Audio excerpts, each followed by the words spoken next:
Hello everyone, welcome to study squad. I am Shivani Chauhan. इस video में हम देखेंगे क्लास 8 भारत की खोज के क्वेश्चन आंसर्स। तो इससे पहले की वीडियो में हमने 10 क्वेश्चन आंसर्स देख लिए थे, अब इसके आगे के देखते हैं। देखिए 11th क्वेश्चन है, प्राचीन समय में विदेशों में भारतीय संस्कृति के प्रभाव के 2 उदाहरण बताइए। तो पुराने समय में जो भारतीय संस्कृति, इंडियन सिविलाइजेशन के फॉरेन में जो चीज़ें दिखती हैं वो बतानी है। तो आंसर है, देखिए, प्राचीन समय में विदेशों में भारतीय संस्कृति का प्रभाव हिंदू धर्म के प्रसार, बौद्ध धर्म के प्रसार, आर्य सभ्यता, ज्ञान विज्ञान व ज्योतिष अध्ययन के क्षेत्र में रहा।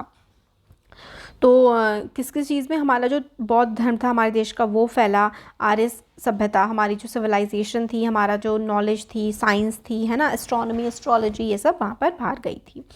नेक्स्ट क्वेश्चन, वर्तमान समय में विदेशों में भारतीय संस्कृति के कौन कौन से प्रभाव देखे जा सकते हैं। अपने साथियों के साथ मिलकर एक सूची बनाएं। तो आज के टाइम पर हमारे देश में कौन कौन सी चीज़ें देखी जा सकती हैं, ठीक है। वर्तमान समय में वेदांत, योग, अहिंसा, अतिथि सत्कार, उदारता, धार्मिक सहनशीलता, सर्वधर्म संभाव, मैत्री व ललित कलाओं के साथ साथ खान पान, पहनावा, फिल्में, हिंदी, कंप्यूटर, टेलीमार्केटिंग आदि विदेशों में भारतीय संस्कृति की गहरी छाप छोड़ते हैं। तो हम योग बहुत फेमस है ना, योग हो गया, वेदांत हो गया, और अतिथि देवो भव, हमारा जो फूड है ना, ये सब चीज़ें बाहर आज भी काफ़ी फेमस हैं। नेक्स्ट क्वेश्चन है, प्रश्न संख्या 34, पेज नंबर 34 पर कहा गया है कि जातकों में सौदागरों की समुद्री यात्राओं, यातायात के हवाले भरे हुए हैं। विश्व भारत के मानचित्र में उन स्थानों, रास्तों को खोजिए जिनकी चर्चा पाठ में की गई है। तो क्या क्या किस किस के बारे में हमारे चैप्टर में बोला गया है। तो विश्व मानचित्र यानी कि वर्ल्ड मैप पर भारत में आने जाने वाले व्यापारियों के मार्ग दिखाए जा सकते हैं। तो जो वर्ल्ड मैप है वहाँ पे जो लोग आए गए हैं वो हमें दिखते हैं, ठीक है। तो जैसे कि दक्षिण पूर्वी एशिया यानी कि साउथ ईस्ट एशिया, जैसे कि इंडोनेशिया, जावा, बाली, सुमात्रा, चाइना, है ना। और अगर हम वेस्ट की बात करें, पश्चिम में मिस्र यानी कि इजिप्ट, रोम, यूनान तक हमारे व्यापारी जाते थे। उत्तर में अफगानिस्तान, ईरान आदि देशों से भी आर्थिक व सामाजिक संबंध भारतीयों के थे। तो अफगानिस्तान, ईरान, इन सब देशों से भी रिलेशंस थे, है ना। एटलस में आप ये सब देख सकते हैं। नेक्स्ट क्वेश्चन है, कौटिल्य के अर्थशास्त्र में अनेक विषयों की चर्चा है, जैसे कि व्यापार और वाणिज्य, कानून और न्यायालय, नगर व्यवस्था, सामाजिक रीति रिवाज, विवाह और तलाक, स्त्रियों के आधार, कर और लगान, कृषि, खानों और कारखानों को चलाना, दस्तकारी, मंडियाँ, बागवानी, उद्योग धंधे, सिंचाई, जलमार्ग, जहाज और जहाजरानी निगमें, मतलब अलग अलग एरियाज़, अलग अलग जगहों की बातें हमें बताई गई हैं कौटिल्य शास्त्र में। इसमें विधवा विवाह को मान्यता दी गई है और विशेष परिस्थितियों में तलाक को भी। वर्तमान में इन विषयों की स्थिति क्या है। तो मतलब विधवा विवाह यानी कि विडो रीमैरिज और डिवोर्स, इन सबको भी मान्यता दी गई है अर्थशास्त्र में कौटिल्य के। तो आज के टाइम पर क्या है, वर्तमान परिवेश में भी कौटिल्य द्वारा रचित उक्त सभी परंपराएं ज्यों की त्यों चली आ रही हैं, ये सब चीज़ें चली आ रही हैं। कृषि, भारत शुरू से ही कृषि प्रधान देश रहा है। आज भी इतने उद्योग धंधों का विकास होने के बावजूद 70% जो है जनता गांव में निवास करती है और हमारी सरकार कृषि को बढ़ावा देने हेतु निरंतर कार्यरत है। किसानों के विकास हेतु अनेक सरकारी योजनाएं कार्यान्वित की जाती हैं। आज भारत में एक और तो कृषि ने इतनी प्रगति की है कि मशीनों से खेत जोते जाते हैं और हेलीकॉप्टरों से बीज बिछाए जाते हैं, लेकिन दूसरी ओर गरीबी का जीवन जीने वाले किसान भी हैं जो स्वयं अनाज उगाकर भी जीवन की सुविधाएं प्राप्त करने में असमर्थ है। तो एक तरफ तो काफ़ी प्रोग्रेस भी करी है और एक तरफ काफ़ी गरीबी भी है। और क्या है, नारी स्वतंत्रता के पश्चात नारी उत्थान हेतु अनेक कदम उठाए गए, मतलब इंडिपेंडेंस के बाद विमेन को उठाने के लिए काफ़ी काम किए गए। आज की नारी स्वतंत्र विचारों वाली व पुरुष के साथ कंधे से कंधा मिलाकर चलती है। वह सामाजिक व आर्थिक स्वरूप में पूर्णतः स्वतंत्र है। इसके भी 2 पहलू हैं, एक ओर नारी जागृति से समाज की उन्नति हो रही है, तो दूसरी ओर नारी स्वतंत्रता से भारतीय पारंपरिक माहौल बिगड़ रहा है। तलाक, मतलब ये सब चीज़ें खैर छोड़िए। हाँ, तो जनगणना यानी कि पॉपुलेशन, सरकार का विशेष कार्य है जनगणना, क्योंकि इसी के आधार पर, ये वाला चीज़ आप एग्जाम में मत लिखिएगा ये चीज़, ठीक है। जनगणना, क्योंकि इसी के आधार पर देश की उन्नति व विकास हेतु पंचवर्षीय योजनाएं व आवास हेतु सुविधाएं जुटाई जाती हैं। तो जनगणना यानी कि पॉपुलेशन, पहले भी होती थी, पॉपुलेशन काउंटिंग आज भी की जा रही है। जो चीज़ें चलती हैं वो इसी की हेल्प से आगे हम लोग सारी पॉलिसीज़ वगैरह चलाते हैं।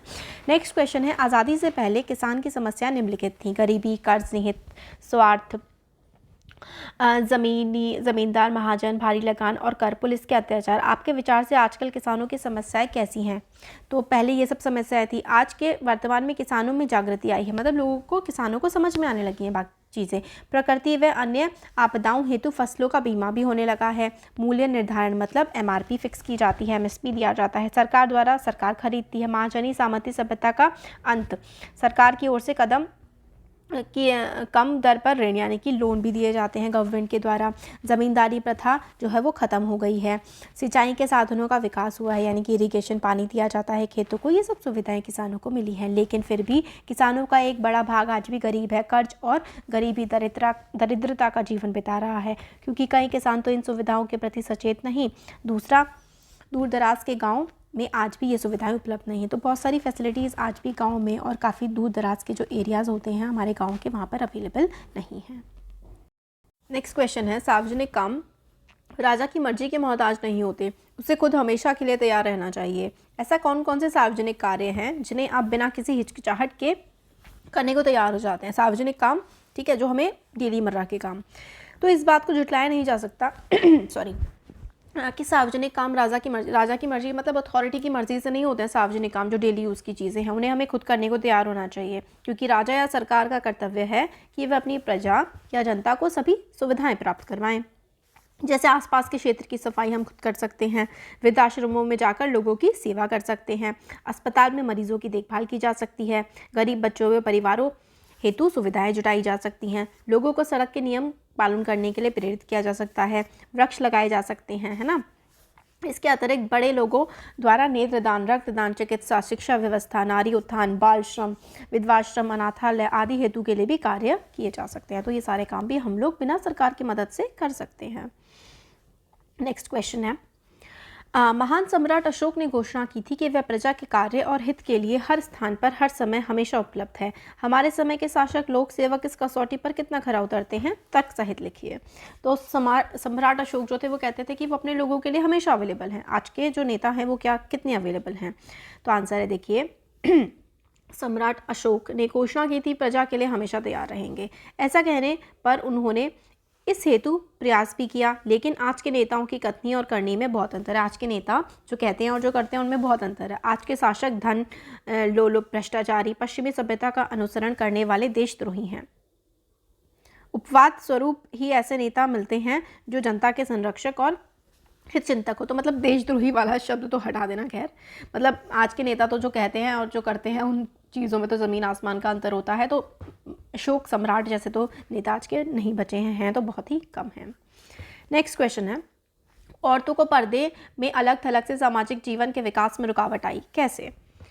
तो औरतों के पर्दे में अलग थलग रहने से सामाजिक जीवन के विकास में रुकावट आई, ये सत्य है, क्योंकि इससे पूर्व औरतें भी पुरुषों के समान हर क्षेत्र में की परामर्शदाता थीं। अब समाज में उनकी भागीदारी कम हो गई है। उनकी शिक्षा, स्वास्थ्य में गिरावट आई, नारी उत्पीड़न बढ़ा, पुरुषों का प्रभाव समाज में बढ़ जाना आदि बदलाव समाज में आए। तो समाज में जब हमारा देश गुलाम था उस समय पर या उससे थोड़े टाइम पहले समाज में बहुत ही ख़राब तरीके के बदलाव थे।